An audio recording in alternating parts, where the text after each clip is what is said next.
ਅੱਜ ਸ਼੍ਰੀ ਭਗਵੰਤ ਮਾਨ ਮੁੱਖ ਮੰਤਰੀ ਪੰਜਾਬ ਵੱਲੋਂ ਲੁਧਿਆਣਾ ਵਿਖੇ ਝੰਡੇ ਦੀ ਰਸਮ ਅਦਾ ਕਰਨ ਤੋਂ ਬਾਅਦ ਮੁਹੱਲਾ ਕਲੀਨਿਕ ਦਾ ਉਦਘਾਟਨ ਕੀਤਾ ਗਿਆ। ਇਸ ਦੌਰਾਨ ਉਹਨਾਂ ਵੱਲੋਂ ਆਪਣੀ ਸਰਕਾਰ ਦੀਆਂ ਉਪਲਬਧੀਆਂ ਦਾ ਵੀ ਜ਼ਿਕਰ ਕੀਤਾ ਗਿਆ।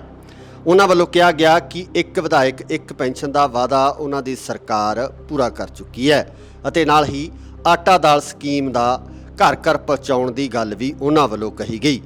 ਉਹਨਾਂ ਵੱਲੋਂ ਕਿਹਾ ਗਿਆ ਕਿ ਜਿਹੜੇ ਲੋਕ ਆਟਾ ਦਾਲ ਸਕੀਮ ਦਾ ਫਾਇਦਾ ਲੈਣਾ ਚਾਹੁੰਦੇ ਨੇ ਤਾਂ ਉਹਨਾਂ ਨੂੰ ਉਸ ਮੁਤਾਬਕ ਫਾਇਦਾ ਵੀ ਦਿੱਤਾ ਜਾਵੇਗਾ ਤੇ ਨਾਲ ਹੀ ਉਹਨਾਂ ਨੇ ਕਿਹਾ ਕਿ ਜਿਹੜਾ ਆਟਾ ਦਾਲ ਹੈ ਉਹ ਵਧੀਆ ਕੁਆਲਿਟੀ ਦਾ ਹੋਵੇਗਾ।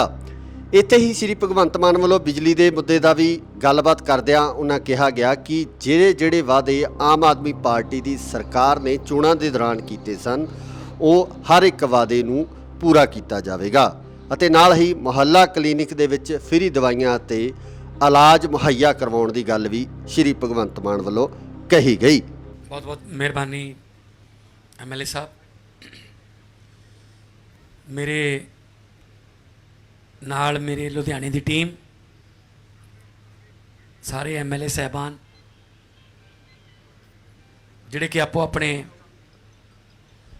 हलकियां तो लोकतांत्रिक तरीके नाल लोकां दे चुनिंदा नुमाइंदे ने, लोकां ने जिम्मेवारी दित्ती है उन्होंने कि तुसीं साडे चुनिंदा नुमाइंदे हो तो तुसीं साडी गल करोगे, साडे हक्कां दी राखी करोगे, साडियां मुश्किलां दे विच साडा साथ दिओगे।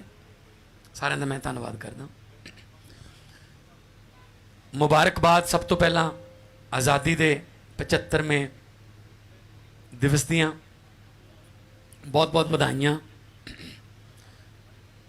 अज लुधियाना दे स्टेडियम विखे झंडा लहराउण दी रस्म हुई और उस तो बाद स्कूलों के बच्चों ने बहुत सोहना रंगारंग प्रोग्राम पेश किया। मैं लुधियाने वालों का बहुत दिलों धन्नवाद करदा कि उन्होंने मैनू इत्थे अज मान सन्मान दिता। आम आदमी पार्टी की सरकार बनी तो असीं पहले दिन तो ही फैसले लेने शुरू किए। उन्होंने फैसलों का हुण रिजल्ट आउण लग गया। विरोधी पार्टियां ने पहले 3-4 महीने काफ़ी रौला पाया, आ नहीं होया, वो नहीं होया, क्योंकि उन्होंने पता सीगा कि जदों होण लग गया उस तो बाद असीं बोल नहीं सकते। सब तो पहला असी एक विधायक एक पेंशन दा कानून लियाउण दी गल कीती सी, विधान सभा च लिआंदा, वो कल लागू होया। इन्ना प्रोसीजर लग जाता है, विधान सभा तो राजपाल साहब कोल जांदा, राजपाल साहब फिर साइन करते हैं गैजेट से, फिर वो कानून बनता। बिल्कुल उस तरह असी बिजली की गल कीती सी, 1 जुलाई तो बिजली फ्री 600 यूनिट 2 महीनों का 300 यूनिट पर मंथ।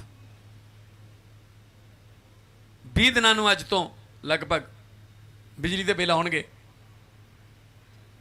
51 लाख परिवारों को जीरो बिल आऊगा। ये बिजली बोर्ड वालों मैं डाटा लिया।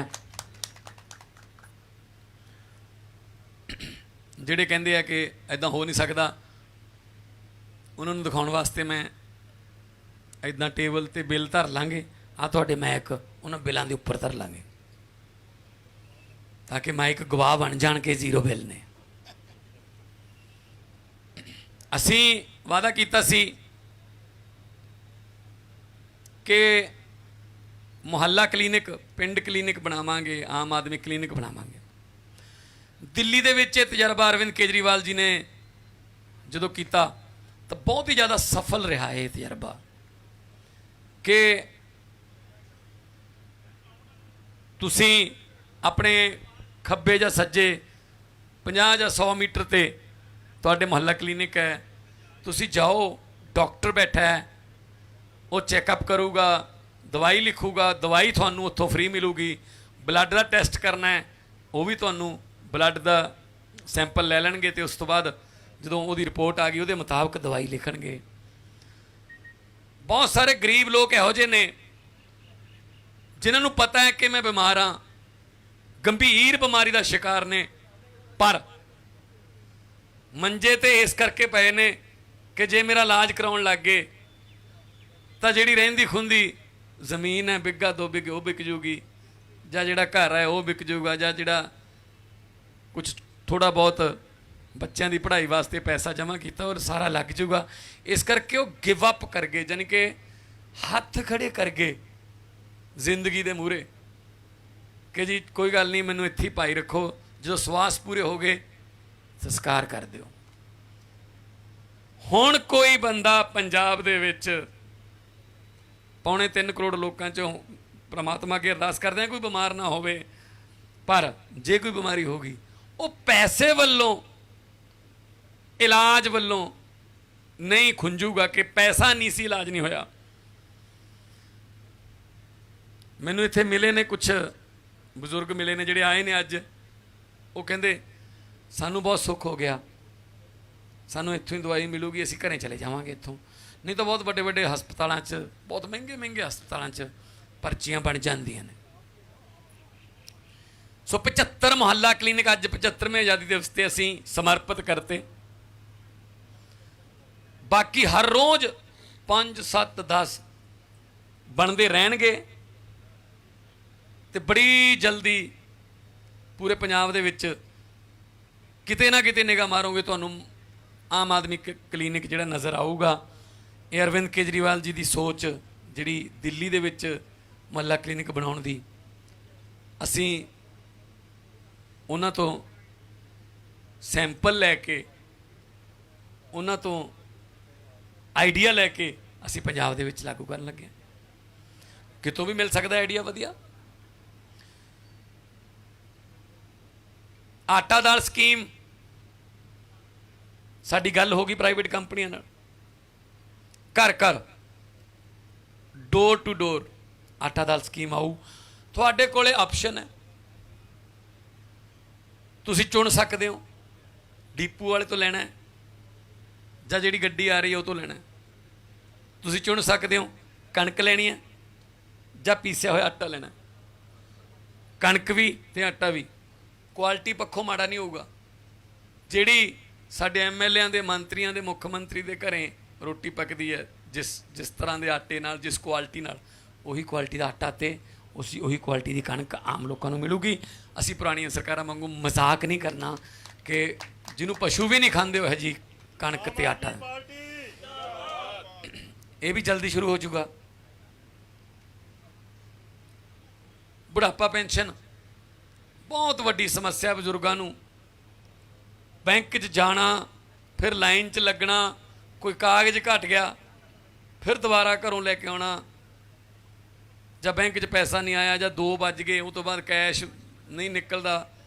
ਇਸ ਤਰ੍ਹਾਂ ਦੀਆਂ ਜਿਹੜੀਆਂ ਬੰਦਿਸ਼ਾਂ ਸੀ ਉਹ ਅਸੀਂ ਖਤਮ ਕਰਨ ਲੱਗੇ ਹਾਂ। ਬਜ਼ੁਰਗਾਂ ਨੂੰ ਕਿਤੇ ਨਹੀਂ ਜਾਣਾ ਪੈਣਾ। ਵਿਧਵਾ ਪੈਨਸ਼ਨ ਤੇ ਬੁਢਾਪਾ ਪੈਨਸ਼ਨ ਕੁੰਡਾ ਖੜਕਾ ਕੇ ਬੈਂਕ ਤੋਂ ਜੋ ਵੀ ਰੱਖਿਆ ਹੋਊਗਾ, ਜਿਹੜੀ ਵੀ ਬੈਂਕ 'ਚ ਉਹਨਾਂ ਦਾ ਖਾਤਾ ਹੈ, ਉਹ ਬੰਦਾ ਆ ਕੇ ਬਾਇਓਮੀਟਰ ਅੰਗੂਠਾ ਲਵਾਊਗਾ ਤੇ ਬਜ਼ੁਰਗਾਂ ਨੂੰ ਉਹ ਪੈਨਸ਼ਨ ਦੇ ਦਊਗਾ। ਬਹੁਤ ਸਾਰੇ ਘਰਾਂ 'ਚੋਂ ਸਾਨੂੰ ਇਹ ਵੀ ਸ਼ਿਕਾਇਤਾਂ ਸੀ ਕਿ ਮੁੰਡਾ ਬੇਬੇ ਬਾਪੂ ਤੋਂ ਅੰਗੂਠਾ ਲਵਾ ਲੈਂਦਾ ਹੈ, ਪੈਨਸ਼ਨ ਕਢਾ ਲੈਂਦਾ, ਪਰ ਬੇਬੇ ਬਾਪੂ ਨੂੰ ਦਿੰਦਾ ਨਹੀਂ। ਇਹ ਸਮੱਸਿਆ ਵੀ ਇਹਦੇ ਨਾਲ ਹੱਲ ਹੋ ਜੂਗੀ, ਕਿਉਂਕਿ ਮੰਜੇ ਤੇ ਪਏ ਬਾਪੂ ਨੂੰ, ਮੰਜੇ ਤੇ ਪਈ ਬੇਬੇ ਨੂੰ ਜਦੋਂ ਬੁਢਾਪਾ ਪੈਨਸ਼ਨ ਮਿਲੂਗੀ ਤਾਂ ਉਹਦੇ ਹੱਥਾਂ 'ਚ ਜਾਊਗੀ। ਹਾਂ, ਇਹ ਉਹਨਾਂ ਦੀ ਚੁਆਇਸ ਹੈ, ਉਹ ਭਾਵੇਂ 2 ਮਿੰਟਾਂ ਬਾਅਦ ਆਪਣੇ ਬੇਟੇ ਨੂੰ, ਆਪਣੀ ਬੇਟੀ ਨੂੰ ਦੇ ਦੇਣ, ਪਰ ਕੇਰਾਂ ਉਹਨਾਂ ਨੂੰ ਹੀ ਮਿਲੂਗੀ ਜੋ ਲਾਭਪਾਤਰੀ ਹੈਗੇ ਨੇ। ਆਉਣ ਵਾਲੇ ਦਿਨਾਂ ਦੇ ਵਿੱਚ ਸਕੂਲਾਂ ਦੀ ਨੁਹਾਰ ਬਦਲਣੀ ਹੈ। 75ਵਾਂ ਆਜ਼ਾਦੀ ਦਿਹਾੜਾ ਹੈ, ਪਰ ਹਜੇ ਸ਼ਹੀਦਾਂ ਦੇ ਸੁਪਨੇ ਪੂਰੇ ਹੋਏ ਨਹੀਂ। ਸ਼ਹੀਦਾਂ ਨੇ ਸੋਚਿਆ ਸੀ ਕਿ ਆਜ਼ਾਦੀ ਤੋਂ ਬਾਅਦ ਮੁਲਕ ਕਿਹੜੇ ਹੱਥਾਂ 'ਚ ਜਾਊਗਾ। ਡਰ ਸੀ ਉਹਨਾਂ ਦਾ, ਇਹ ਇੱਕ ਤੌਕ ਸੀ ਮਨ 'ਚ ਉਹਨਾਂ ਦੇ। ਉਹ ਤਾਂ ਕੁਰਬਾਨੀਆਂ ਦੇ ਗਏ, ਉਹ ਤਾਂ ਰੱਸੇ ਚੁੰਮ ਗਏ ਹੱਸ ਹੱਸ ਕੇ ਫਾਂਸੀਆਂ ਦੇ, ਦੇਸ਼ ਆਜ਼ਾਦ ਹੋ ਗਿਆ। ਪਰ ਅੱਜ ਵੀ ਕੋਈ ਨਾ ਕੋਈ ਬਜ਼ੁਰਗ ਮਿਲ ਜਾਂਦਾ 85 ਸਾਲ ਦਾ 90 ਸਾਲ ਦਾ, ਜਿਹੜਾ ਇਹ ਕਹਿੰਦਾ ਇਹਦੇ ਨਾਲੋਂ ਤਾਂ ਯਾਰ ਉਹਨਾਂ ਦੀ ਰਾਜ ਚੰਗਾ ਸੀ। ਫਿਰ ਉਦੋਂ ਦੁੱਖ ਹੁੰਦਾ, ਉਦੋਂ ਰੂਹ ਕੰਬ ਜਾਂਦੀ ਹੈ ਕਿ ਜੇ ਉਹਨਾਂ ਦੇ ਰਾਜ ਨੂੰ ਅੱਜ ਚੰਗਾ ਕਹਿ ਰਹੇ ਆਪਾਂ, ਫਿਰ ਅਸੀਂ ਸ਼ਹੀਦ ਆਜ਼ਮ ਭਗਤ ਸਿੰਘ ਵਰਗੇ ਹਜ਼ਾਰਾਂ ਯੋਧੇ, ਕਰਤਾਰ ਸਿੰਘ ਸਰਾਭੇ ਵਰਗੇ ਕਿਉਂ ਸ਼ਹੀਦ ਕਰਾ ਲਏ? ਫਿਰ ਜੇ 25 30 ਲੱਖ ਰੁਪਈਆ ਲਾ ਕੇ ਉਹਨਾਂ ਕੋਲ ਹੀ ਜਾਣਾ ਹੈ ਤਾਂ ਫਿਰ ਉਹਨਾਂ ਨੂੰ ਹੀ ਇੱਥੇ ਰੱਖ ਲੈਂਦੇ। ਫਿਰ ਸੋ ਆਜ਼ਾਦੀ ਵੱਡੇ ਲੋਕਾਂ ਨੇ ਰੋਕ ਲਈ, ਆਜ਼ਾਦੀ ਮਹਿਲਾਂ 'ਚ ਰਹਿ ਗਈ, ਆਜ਼ਾਦੀ ਰਸੂਖਦਾਰ ਲੋਕਾਂ ਨੇ ਰੋਕ ਲਈ। ਉਹ ਆਪ ਮਾਲਕ ਬਣ ਕੇ ਬਹਿ ਗਏ। ਸ਼ਾਇਦ ਅੰਗਰੇਜ਼ ਵੀ ਇਸ ਗੱਲ ਤੋਂ ਸ਼ਰਮਿੰਦਾ ਹੋਣ ਕਿ ਅਸੀਂ 200 ਸਾਲ 'ਚ ਉਹਨਾਂ ਨਹੀਂ ਲੁੱਟ ਸਕੇ ਜਿੰਨਾ ਇਹ ਆਪਦੇ ਆਪ ਨੂੰ ਹੀ ਲੁੱਟੀ ਜਾਂਦੇ ਆ ਸਾਲ 'ਚ ਜਾਂ 2 ਸਾਲ 'ਚ। ਭ੍ਰਿਸ਼ਟਾਚਾਰ, ਗਰੀਬੀ, ਮਹਿੰਗਾਈ, ਅਨਪੜ੍ਹਤਾ, ਅੱਜ ਤੱਕ ਸਾਡੇ ਤੋਂ ਬਾਅਦ 'ਚ ਆਜ਼ਾਦੀ ਮਿਲੀ ਵਾਲੇ ਮੁਲਕ ਸਾਡੇ ਨਾਲੋਂ ਜ਼ਿਆਦਾ ਤਰੱਕੀ ਕਰ ਗਏ। ਸਾਡੀ ਕਮੀ ਕਿੱਥੇ ਰਹਿ ਗਈ? ਲੋਕਾਂ 'ਚ ਤਾਂ ਕੋਈ ਕਮੀ ਨਹੀਂ, ਲੋਕ ਤਾਂ ਮਿਹਨਤੀ ਨੇ, ਧਰਤੀ 'ਚ ਕੋਈ ਕਮੀ ਨਹੀਂ, ਧਰਤੀ ਸੋਨਾ ਉਗਦੀ ਹੈ, ਹਰ ਕਿਸਮ ਦਾ ਮੌਸਮ ਹੈ, ਸਭ ਕੁਝ ਹੈ ਸਾਡੇ ਕੋਲੇ, ਖਜ਼ਾਨੇ ਕੁਦਰਤ ਨੇ ਦਿੱਤੇ ਨੇ। ਪਰ ਨੀਅਤ ਸਾਫ਼ ਵਾਲੇ ਲੋਕ ਅੱਗੇ ਨਹੀਂ ਆਏ, ਤਾਂ ਕਰਕੇ ਇੱਥੇ ਖੜੇ ਹਾਂ। ਬਦਲੂਗਾ ਸਭ ਕੁਝ। ਮੇਰੇ ਉੱਤੇ ਜ਼ਿੰਮੇਵਾਰੀ ਦਿੱਤੀ ਹੈ 3.25 ਕਰੋੜ ਪੰਜਾਬੀਆਂ ਨੇ। ਮੈਂ ਉਹਨਾਂ ਨੂੰ ਵਿਸ਼ਵਾਸ ਦਿਵਾਉਣਾ, ਸਭ ਤੋਂ ਪਹਿਲਾਂ ਭਾਈਚਾਰਕ ਸਾਂਝ ਕਾਇਮ ਰੱਖੀ ਜਾਊਗੀ। ਪੰਜਾਬ ਦਾ ਅਮਨ ਕਾਨੂੰਨ ਭੰਗ ਕਰਨ ਦੀ ਕਿਸੇ ਨੂੰ ਇਜਾਜ਼ਤ ਨਹੀਂ ਦਿੱਤੀ ਜਾਊਗੀ। ਇੱਥੇ ਬੜੇ ਆਏ ਸਾਨੂੰ ਤੋੜਨ ਵਾਲੇ, ਪਰ ਪੰਜਾਬੀਆਂ ਦਾ ਜਿਹੜਾ ਮੋਹ ਮੁਹੱਬਤ ਹੈ, ਭਾਈਚਾਰਕ ਸਾਂਝ ਹੈ, ਸੋਸ਼ਲ ਬੌਂਡਿੰਗ ਹੈ, ਉਹ ਨਹੀਂ ਟੁੱਟ ਸਕਦੀ। ਪੰਜਾਬ ਕਈ ਵਾਰੀ ਡਿੱਗਿਆ, ਪਰ ਪੰਜਾਬ ਬਹੁਤ ਵਾਰੀ ਉੱਠਿਆ ਵੀ ਹੈ। ਸੋ ਮੈਂ ਨੀਤੀ ਆਯੋਗ ਦੇ ਵਿੱਚ ਗਿਆ ਸੀ, ਮੈਂ ਪੰਜਾਬ ਦੀਆਂ ਮੰਗਾਂ ਰੱਖੀਆਂ ਤੇ ਉਹਨਾਂ ਨੇ ਹਾਮੀ ਭਰੀ। ਇਦੋਂ ਪਹਿਲਾਂ ਕੋਈ ਗਿਆ ਹੀ ਨਹੀਂ, ਉਹ ਬੁਲਾ ਕੇ ਥੱਕ ਗਏ। ਮੰਗਾਂ ਜਿਹੜੀਆਂ ਨੇ ਹੱਕ ਨੇ ਸਾਡੇ, ਉਹ ਕੋਈ ਭੀਖ ਥੋੜੀ ਮੰਗਣ ਜਾ ਰਹੇ ਹਾਂ। ਤੇ ਉੱਥੇ ਤੁਸੀਂ ਆਪਣੇ ਮੁਲਕ ਦੇ ਵਿੱਚ ਇੱਕ ਕਿਹਾ ਜਾਂਦਾ ਕਿ ਤੋਪ ਦਾ ਲਾਇਸੈਂਸ ਮੰਗੋਗੇ ਤਾਂ ਪਿਸਤੌਲ ਦਾ ਮਿਲਦਾ, ਜੇ ਪਹਿਲਾਂ ਹੀ ਪਿਸਤੌਲ ਦਾ ਅਪਲਾਈ ਕਰੋਗੇ ਗਲੇਲ ਦਾ ਵੀ ਨਹੀਂ ਦਿੰਦੇ। ਉੱਥੋਂ ਹੱਕ ਤਾਂ ਲੈ ਕੇ ਆਈਏ ਔਰ ਮਿਲਣ ਲੱਗ ਗਏ ਹੱਕ। ਸੋ ਇਸ ਕਰਕੇ ਪੰਜਾਬ ਦੇ ਹੱਕ ਜਿਹੜੇ ਨੇ ਉਹ ਵੀ ਲੈ ਕੇ ਆਵਾਂਗੇ। ਤੇ ਪੰਜਾਬੀਆਂ ਦਾ ਜਿਹੜਾ ਪੈਸਾ ਹੈ, ਆਹ ਮੁਹੱਲਾ ਕਲੀਨਿਕ ਤੇ ਮੇਰੇ ਪੈਸੇ ਨਹੀਂ ਲੱਗੇ, ਮੇਰੇ ਪੱਲਿਓਂ ਨਹੀਂ ਲੱਗੇ। ਆਹ ਮੁਹੱਲਾ ਕਲੀਨਿਕ ਤੇ ਇਹਨਾਂ MLA ਚੋਂ ਕਿਸੇ ਦੇ ਪੈਸੇ ਨਹੀਂ ਲੱਗੇ। ਆਹ ਮੁਹੱਲਾ ਕਲੀਨਿਕ ਤੇ ਤੁਹਾਡੇ ਚੋਂ ਜਿੰਨੇ ਵੀ ਆਹ ਲੋਕ ਖੜੇ ਨੇ, ਤੁਹਾਡੇ ਪੈਸੇ ਲੱਗੇ ਨੇ, ਟੈਕਸ ਦਾ ਪੈਸਾ। ਟੈਕਸ ਦਾ ਪੈਸਾ ਜਿੰਨਾ ਕੁ ਮੈਂ ਦਿੰਦਾ ਹਾਂ, ਉਨਾ ਕੁ ਮੇਰਾ ਹਿੱਸਾ ਹੈ। ਕੋਈ ਵੱਧ ਟੈਕਸ ਦਿੰਦਾ, ਕੋਈ ਘੱਟ ਦਿੰਦਾ। ਕਈ ਕਹਿੰਦੇ ਮੈਂ ਤਾਂ ਟੈਕਸ ਹੀ ਨਹੀਂ ਦਿੰਦਾ, ਉਹਨੂੰ ਪਤਾ ਹੀ ਨਹੀਂ ਲੱਗਦਾ ਹਿਡਨ ਟੈਕਸ ਕਿੰਨੇ ਨੇ। ਸਿੱਖਾਂ ਦੀ ਡੱਬੀ ਤੋਂ ਤੜਕੀ ਸ਼ੁਰੂ ਹੋ ਜਾਂਦਾ, ਚਾਹ ਪੱਤੀ, ਦੁੱਧ, ਨਹਾਉਣ ਲੱਗੇ ਸਾਬਣ, ਖੇਤ ਜਾਂਦੇ ਆ ਡੀਜ਼ਲ ਟਰੈਕਟਰ ਦਾ, ਫੋਨ ਕਰਦੇ ਆ ਉਹ 'ਤੇ ਟੈਕਸ ਹੈ, ਘਰੇ ਆਉਂਦੇ ਆ ਰੋਟੀ ਖਾਂਦੇ ਆ ਫੇਰ ਟੈਕਸ ਹੈ, ਸ਼ਾਮ ਨੂੰ ਸ਼ਾਇਦ ਸੋਚ ਲੈਂਦੇ ਆ ਵੀ ਚਲੋ ਹੁਣ ਟੈਕਸ ਬੰਦ ਹੋ ਗਿਆ, ਸੌਂਦੇ ਆ, ਨਾ ਪੱਖਾ ਚੱਲਦਾ ਤਾਂ ਹਾਂ ਜੀ ਟੈਕਸ ਹੈ, ਤੁਸੀਂ ਸੁੱਤੇ ਪਏ ਉਹਨੂੰ ਟੈਕਸ ਫਿਰ ਵੀ ਚਲੀ ਜਾਂਦੇ ਆ। ਸੋ ਉਹ ਟੈਕਸ ਦਾ ਪੈਸਾ ਇੱਥੇ ਲੱਗਿਆ। ਕੁਛ ਲੀਡਰਾਂ ਨੇ ਪਿੱਛੇ ਜੇ ਇਤਰਾਜ਼ ਉਠਾਇਆ, ਕਹਿੰਦੇ ਅਸੀਂ ਬਣਾਏ ਸੀ ਸੇਵਾ ਕੇਂਦਰ, ਉਹਨਾਂ 'ਚ ਕਿਉਂ ਬਣਾਉਂਦੇ ਆ ਇਹ ਮੁਹੱਲਾ ਕਲੀਨਿਕ? ਸੇਵਾ ਕਲੀਨਿਕਾਂ 'ਚ ਜਿਹੜੇ ਸੇਵਾ ਕੇਂਦਰ ਸੀ ਉਹਨਾਂ 'ਚ ਉਹਨਾਂ ਦੇ ਬਾਪ ਦਾ ਪੈਸਾ ਲੱਗਿਆ ਸੀ, ਉਹ ਵੀ ਟੈਕਸ 'ਤੇ ਲੱਗਿਆ ਸੀ। ਜੇ ਬੇਕਾਰ ਪਈਆਂ ਬਿਲਡਿੰਗਾਂ ਨੂੰ ਅਸੀਂ ਇੰਨੀਆਂ ਸ਼ਾਨਦਾਰ ਬਣਾ ਸਕਦੇ ਹਾਂ ਤਾਂ ਲੋਕ ਕਹਿਣਗੇ ਯਾਰ ਤਾਂ ਕਮਾਲ ਹੈ, ਇੱਥੇ ਤਾਂ ਪਹਿਲਾਂ ਗਊਆਂ ਜਾਂ ਅਵਾਰਾ ਪਸ਼ੂ ਇੱਥੇ ਫਿਰਦੇ ਸੀ, ਜਾਂ ਕੋਈ ਨਸ਼ੇ ਵਾਲੇ ਇੱਥੇ ਆਉਂਦੇ ਸੀ, ਕਿਤੇ ਪਿੰਡਾਂ 'ਚ ਪਾਥੀਆਂ ਪੱਥੀਆਂ ਪਈਆਂ, ਤਾਂ ਲੋਕ ਕਹਿਣਗੇ ਯਾਰ ਆਹ ਤਾਂ ਕਮਾਲ ਹੋ ਗਈ ਯਾਰ, ਕਿ ਇੱਕ ਜਮੀ ਜਿੱਥੋਂ ਸਾਨੂੰ ਡਰ ਲੱਗਦਾ ਸੀ ਲੰਘਣ ਤੋਂ, ਉੱਥੇ ਹੁਣ ਅੱਜ ਇਲਾਜ ਹੋ ਰਹੇ ਨੇ। ਇਹ ਇੱਥੇ ਵੀ ਇੱਥੇ ਵੀ ਲੋਕਲ ਦੱਸਿਆ ਕਿ ਇੱਥੇ ਲੰਘਣਾ ਮੁਸ਼ਕਲ ਹੋ ਜਾਂਦਾ ਸੀਗਾ। ਸੋ ਜੇ ਦੇਖੋ ਨੇਕ ਚੰਦ ਜੀ ਨੇ ਕੀ ਕੀਤਾ, ਨੇਕ ਚੰਦ ਜੀ ਨੇ ਰਹਿੰਦ ਖੂੰਦ ਤੋਂ ਰੌਕ ਗਾਰਡਨ ਬਣਾਤਾ ਜੀ। ਅੱਜ ਲੋਕ ਉਹਨੂੰ ਟਿਕਟਾਂ ਲੈ ਕੇ ਦੇਖਣ ਜਾਂਦੇ ਆ। ਆਈਡੀਆ ਹੋਣਾ ਚਾਹੀਦਾ। ਸੋ ਇਹ ਕਿਸੇ ਦਾ ਪਬਲਿਕ ਪ੍ਰਾਪਰਟੀ ਜਿਹੜੀ ਹੈ ਉਹ ਕਿਸੇ ਦੀ ਨਾ ਨਹੀਂ ਹੁੰਦੀ। ਸੇਵਾ ਕੇਂਦਰਾਂ 'ਚ ਵੀ ਖੋਲਾਂਗੇ, ਪਿੰਡਾਂ 'ਚ ਡਿਸਪੈਂਸਰੀਆਂ ਉਜੜੀਆਂ ਪਈਆਂ ਨੇ, ਘਾਹ ਉੱਗੇ ਪਏ ਨੇ, ਝਾੜੀਆਂ ਉੱਗ ਗਈਆਂ, ਉਹਨਾਂ ਨੂੰ ਠੀਕ ਕਰਕੇ ਉੱਥੇ ਖੋਲਾਂਗੇ। ਕਿਤੇ ਨਵੀਂ ਜਗ੍ਹਾ 'ਤੇ ਵੀ ਬਣਾਉਣਾ ਪਿਆ ਤਾਂ ਬਿਲਕੁਲ ਲੇਟੈਸਟ ਮਾਡਲ ਫਾਈਬਰ ਦੇ ਉਹਦੇ ਨਾਲ ਉੱਥੇ ਖੋਲਾਂਗੇ, ਪਰ ਲੋਕਾਂ ਨੂੰ ਇਲਾਜ ਮਿਲੂਗਾ। ਸੋ ਅਸੀਂ ਆਪਣੀਆਂ ਗਰੰਟੀਆਂ ਪੂਰੀਆਂ ਕਰਨ ਲੱਗੇ ਹਾਂ। ਆਮ ਆਦਮੀ ਪਾਰਟੀ ਦਾ ਜਿਹੜਾ ਬੂਟਾ ਲਾਇਆ ਸੀ ਲੋਕਾਂ ਨੇ 16 ਮਾਰਚ ਨੂੰ ਅਸੀਂ ਸਹੁੰ ਚੁੱਕੀ, ਉਹਨੂੰ ਹੁਣ ਫਲ ਤੇ ਫੁੱਲ ਲੱਗਣ ਲੱਗੇ ਨੇ। ਆਉਣ ਵਾਲੇ ਦਿਨਾਂ 'ਚ ਤੁਸੀਂ ਕੁਝ ਮੰਤਰੀਆਂ ਨੂੰ ਸਾਬਕਾ ਉਹਨਾਂ ਬਾਰੇ ਵੀ ਖਬਰਾਂ ਆਉਂਦੀਆਂ ਰਹਿਣਗੀਆਂ। ਉਹ ਤਾਂ ਚਲੋ ਹੁਣ ਚੱਲੀ ਜਾਂਦਾ ਨਾ, ਉਹ ਤਾਂ ਪੁਰਾਣੇ ਹਿਸਾਬ ਤਾਂ ਕਰਨੇ ਆ ਬਾਅਦ 'ਚ, ਪਹਿਲਾਂ ਨਵੇਂ ਕੁਝ ਕਰੀਏ। ਪੁਰਾਣੇ ਹਿਸਾਬ ਵੀ ਆਉਣਗੇ, ਪੁਰਾਣੇ ਹਿਸਾਬ 'ਚੋਂ ਨਿਕਲਿਆ ਹੋਇਆ ਪੈਸਾ ਉਹ ਵੀ ਲੋਕਾਂ 'ਤੇ ਲੱਗੂਗਾ। ਬਹੁਤ ਬਹੁਤ ਜੀ।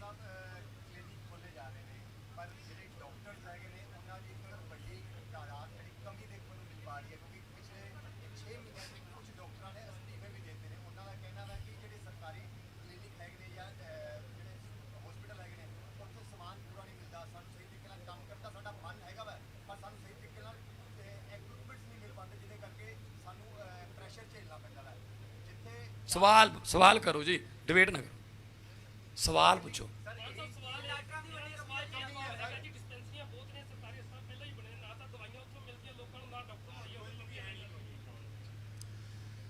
ਮੁਹੱਲਾ ਕਲੀਨਿਕ ਦਾ ਜਦੋਂ ਅਸੀਂ ਆਈਡੀਆ, ਆਮ ਆਦਮੀ ਪਾਰਟੀ ਦਾ ਆਈਡੀਆ ਕੱਢਿਆ ਤਾਂ ਬਹੁਤ ਥੋੜੇ ਜਿਹੇ ਦਿਨਾਂ 'ਚ 2170 MBBS ਡਾਕਟਰਾਂ ਨੇ ਅਪਲਾਈ ਕੀਤਾ, ਜਿਸ 'ਚੋਂ 1940 ਪੰਜਾਬ ਦੇ ਸੀ। ਇੱਥੇ MBBS ਡਾਕਟਰ ਬੈਠੇ ਨੇ। ਇੱਥੇ ਮੁੰਡਾ ਫਾਰਮਾਸਿਸਟ ਹੈ, ਉਹਨੇ ਪੇਪਰ 23 ਤਰੀਕ ਨੂੰ ਦਿੱਤੇ ਹੈ, ਅੱਜ ਨੌਕਰੀ ਕਰ ਰਿਹਾ, ਅੱਜ ਤੋਂ ਸ਼ੁਰੂ ਹੋਦਾ ਕੰਮ ਫਾਰਮਾਸਿਸਟ ਦਾ। ਨਰਸ, ਰਿਸੈਪਸ਼ਨਿਸਟ, ਦਵਾਈਆਂ ਫ੍ਰੀ, ਪ੍ਰੋਪਰ ਜਿਹੜੀਆਂ ਦਵਾਈਆਂ ਫਰਿੱਜ 'ਚ ਰੱਖਣੀਆਂ ਫਰਿੱਜ 'ਚ ਰੱਖਾਂਗੇ। ਪੰਜਾਬ 'ਚ ਡਾਕਟਰਾਂ ਦੀ ਕੋਈ ਕਮੀ ਨਹੀਂ, ਇਨਫਰਾਸਟਰਕਚਰ ਦੀ ਕਮੀ ਸੀ, ਉਹਨੂੰ ਪੂਰੀ ਕਰਾਂਗੇ। ਸਕੂਲ 'ਚ ਮਾਸਟਰਾਂ ਦੀ, ਟੈਲੈਂਟ ਮਾਸਟਰਾਂ ਦੀ ਕੋਈ ਕਮੀ ਨਹੀਂ, ਇਨਫਰਾਸਟਰਕਚਰ ਦੀ ਕਮੀ ਹੈ। ਅਸੀਂ ਸਿਸਟਮ ਨਾਲ ਲੜ ਰਹੇ ਹਾਂ, ਉਹ ਵੀ ਸਿਸਟਮ ਦੇ ਪੀੜਤ ਨੇ। ਜਦੋਂ ਇਨਫਰਾਸਟਰਕਚਰ ਆ ਗਿਆ, ਸਕੂਲ 'ਚ ਬੈਠਣ ਨੂੰ ਬਹੁਤ ਸੋਹਣੇ ਸੋਹਣੇ ਬੈਂਚ ਆ ਗਏ, ਸਕੂਲ 'ਚ ਡਿਜੀਟਲ ਕਲਾਸਾਂ ਲੱਗਣ ਲੱਗ ਗਈਆਂ, ਸਕੂਲ 'ਚ ਸਾਫ ਸੁਥਰੇ ਬਾਥਰੂਮ ਬਣ ਗਏ, ਅਤੇ ਸਕੂਲ 'ਚ ਟੀਚਰ ਹੈਗੇ ਹੀ ਨੇ। ਜਦੋਂ ਸਕੂਲਾਂ ਦੇ ਰਿਜ਼ਲਟ ਪ੍ਰਾਈਵੇਟ ਦੇ ਬਰਾਬਰ ਅਤੇ ਉਹ ਤੋਂ ਵਧੀਆ ਆਉਣ ਲੱਗ ਗਏ, ਆਪੇ ਜਿਹੜੇ ਲੋਕ ਨੇ ਉਹ ਪ੍ਰਾਈਵੇਟਾਂ 'ਚੋਂ ਦਿੱਲੀ ਵਾਂਗੂ ਹਟਾ ਕੇ ਸਰਕਾਰੀ 'ਚ ਕਰ ਲੈਣਗੇ। ਬਿਲਕੁਲ ਉਸੇ ਤਰ੍ਹਾਂ ਜੋ ਸਰਕਾਰੀ ਸਕੂਲਾਂ, ਸਰਕਾਰੀ ਹਸਪਤਾਲਾਂ ਦੀਆਂ ਮਸ਼ੀਨਾਂ ਅਪਡੇਟ ਹੋ ਗਈਆਂ, MRI ਦੀ ਮਸ਼ੀਨ, ਐਕਸਰੇ ਦੀ ਮਸ਼ੀਨ, ਕੋਈ ਵੀ ਜਿਹੜੀਆਂ ਮੈਡੀਕਲ ਨਾਲ ਰਿਲੇਟਡ ਇਕਵਿਪਮੈਂਟ ਹੈ ਉਹ ਅਪਡੇਟ ਹੋ ਗਿਆ, ਤਾਂ ਲੋਕ ਆਪੇ ਪ੍ਰਾਈਵੇਟ ਦੀ ਜਗ੍ਹਾ 'ਤੇ ਸਰਕਾਰੀ ਜਾਣ ਲੱਗ ਜਾਣ।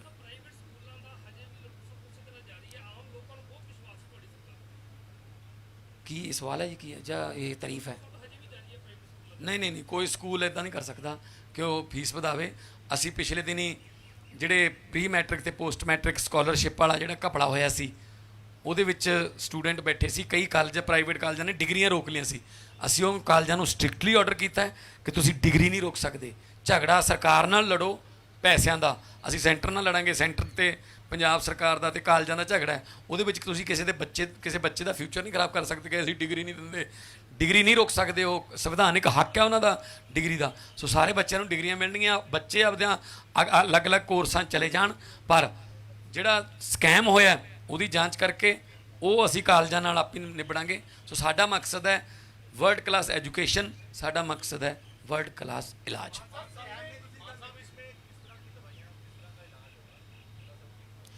इसमें सब कुछ है, इसमें लगभग 100 किस्म के तो ब्लड के टेस्ट हैं, यानी कि 41 कैटेगरीज हैं। लिपिड प्रोफाइल है, उसमें 4-5 आ जाते हैं, LFT है 5-6, उसमें KFT है, थायराइड का है। सो टोटल 100 के करीब ब्लड सैंपल के इलाज हैं। ब्लड सैंपल ले लिया जाएगा, उसको लेबॉर्ट्री भेजा जाएगा, अगले दिन मरीज के मोबाइल पर भी आ जाएगी उसकी रिपोर्ट, डॉक्टर के पास भी आ जाएगी, उसको बुलाया जाएगा। जो दवाइयाँ यहाँ अवेलेबल हैं ब्लड रिपोर्ट के मुताबिक वो यहीं से दे दी जाएंगी। अगर उसको कोई ऐसी मतलब कॉम्प्लिकेशन है ब्लड में कि यहाँ नहीं हो सकता इलाज, तो उसको रिकमेंड कर दिया जाएगा। तो लेकिन यहाँ बिल्कुल फ्री इलाज होगा। ये हर रोज़ खुलणगे जी, पिंडां 'ਚ खुलणगे, ਵੱਡੇ ਪਿੰਡਾਂ 'ਚ ਦੋ ਵੀ ਖੋਲ ਸਕਦੇ ਹਾਂ। ਸਾਡਾ ਮਕਸਦ ਇਹ ਹੈ ਕਿ ਵੱਡੇ ਹਸਪਤਾਲਾਂ 'ਚ ਆਪਾਂ ਹਰ ਸਿਰ ਦੁਖਦੇ ਦੀ ਗੋਲੀ ਵੀ ਵੱਡੇ ਹਸਪਤਾਲ 'ਚ ਲੈਣ ਜਾਂਦੇ ਹਾਂ। ਉੱਥੇ ਬਹੁਤ ਸਾਰੀਆਂ ਕਮੀਆਂ ਪੇਸ਼ੀਆਂ ਨੇ ਜਿਹੜੀਆਂ ਯਕੀਨ ਹੀ ਨਹੀਂ ਬਣਦਾ ਸਾਡਾ ਕਿ ਅਸੀਂ ਜਾਈਏ ਉੱਥੇ। ਪ੍ਰਾਈਵੇਟ ਜਾਂਦੇ ਹਾਂ, ਸਾਡੇ ਕੋਲੇ ਜੇਬ ਨਹੀਂ ਅਲਾਓ ਕਰਦੀ। ਸੋ ਇਹ ਆਉਣ ਵਾਲੇ ਮਤਲਬ 1 ਸਾਲ ਦੇ ਵਿੱਚ ਹਜ਼ਾਰਾਂ ਦੀ ਗਿਣਤੀ 'ਚ ਹੋ ਜਾਣਗੇ।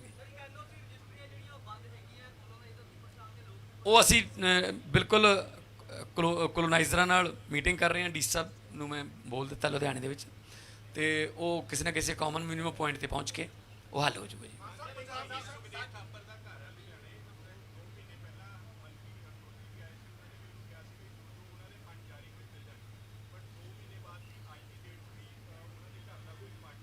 ਮੈਂ ਤੁਹਾਨੂੰ ਪਹਿਲਾਂ ਦੱਸਿਆ ਭਾਜੀ, ਜਿਹੜੀ ਗੱਲ ਕਹਿ ਦਈਏ ਉਹ ਕਰਾਂਗੇ। ਕਿਹਾ ਤਾਂ ਮੈਂ 25 ਮਾਰਚ ਨੂੰ ਸੀ ਕਿ ਵਿਧਾਇਕਾਂ ਦੀਆਂ ਪੈਨਸ਼ਨਾਂ ਬੰਦ ਹੋਣਗੀਆਂ, ਰੂਲ ਬਣਨ ਨੂੰ 3-4 ਮਹੀਨੇ ਲੱਗ ਗਏ। ਸੋ ਫਾਈਲਾਂ ਜਦੋਂ ਆਉਣਗੀਆਂ, ਅਸੀਂ ਸੁਖਦੇਵ ਹੋਰਾਂ ਤੋਂ ਵੱਡੇ ਹੋ ਗਏ ਅਸੀਂ। ਨੋ, ਅਸੀਂ ਤਾਂ ਪੈਰਾਂ ਦੀ ਧੂੜ ਵੀ ਨਹੀਂ ਸੁਖਦੇਵ ਥਾਪਰ ਜੀ ਦੇ। ਉਹ ਤਾਂ ਬਹੁਤ ਵੱਡੀਆਂ ਕੁਰਬਾਨੀਆਂ ਕੀਤੀਆਂ ਨੇ, ਅਸੀਂ ਉਹਨਾਂ ਦਾ ਘਰ ਵੀ ਨਹੀਂ ਬਣਾ ਸਕਾਂਗੇ, ਫਿਰ ਤਾਂ ਸਾਡੇ ਤੇ ਲਾਹਨਤ ਹੋਊਗੀ ਫਿਰ। ਸੋ ਬਿਲਕੁਲ ਹਾਂ, ਉਹ ਉਹਨਾਂ ਕਿਉਂਕਿ ਘਰ ਬਹੁਤ ਤੰਗ ਜਗ੍ਹਾ 'ਤੇ ਹੈ, ਥੋੜ੍ਹਾ ਜਿਹਾ ਆਲੇ ਦੁਆਲਿਓਂ ਜਿਹੜੀ ਹੈ ਅਕਵਾਇਰ ਕਰਨਾ ਪਊਗਾ, ਉਹ ਬਣਾ ਦੇ।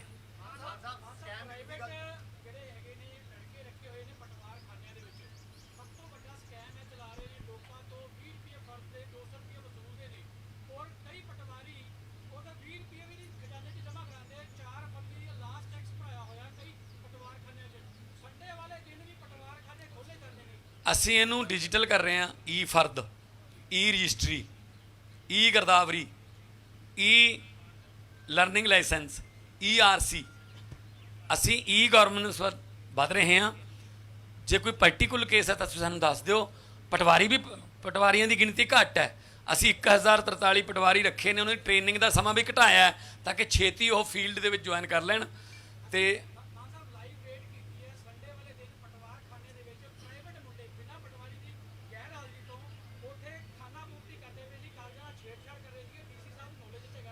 नहीं कोई इस तरह की देखो 70 साल पुराना सिस्टम है जी। एक दिन च तां आदतां बदलनियां नहीं, ठीक है ना। वो किसी साधु संत कोले कोई माँ अपने बच्चे नूं लै गई, वो गुड़ खांदा सी बहुत। वो कहंदी बाबा जी गुड़ बहुत खांदा है। वो कहंदा अच्छा, अगले बुधवार नूं आयो। अगले बुधवार नूं गई, कहंदी बाबा जी गुड़ खांदा है। कहना भी अगले वीरवार नूं आयो। अगले वीरवार नूं गई, कहंदी जी गुड़ खांदा दसो। वो साधु कहंदा भी बेटा गुड़ ना खाया कर, बस इन्ना कहता। कह जाओ जी। वो कहंदी जी हाँ कहना सी, वो पहले बुधवार नूं कह दिंदे, इन्ने दिन मेरे कीड़े मरवाए। तो साधु कहंदा मैं किवें कहंदा बीबा, उदों मैं बहुत खांदा सी। सो ये हौली हौली गुड़ छड्डणगे, खाते रहे ने। पहला जो छड्डता तुहाडे सामने जिहड़ा वो आ जाऊगा। मैं हैल्पलाइन जारी की है असी करप्शन वास्ते, वो जिन्नियां भी फोन आउंदे ने असी पार्टिकुलरली मॉनिटर करके उहदे च असी पैसे नहीं देखते कि 5 करोड़ वाला ज़्यादा वड्डा 100 रुपये वाला। 100 वाला हो सकता है, 100 वाले कोले 100 ही मसां आया होवे, करोड़ां वाले कोले बहुत ईजी शायद वो दे सकता होवे। सो किसी नाल कोई दरियात नहीं की जाऊ। जिहड़ा कानून तोड़ूगा उन्होंने बराबर सज़ा मिलूगी।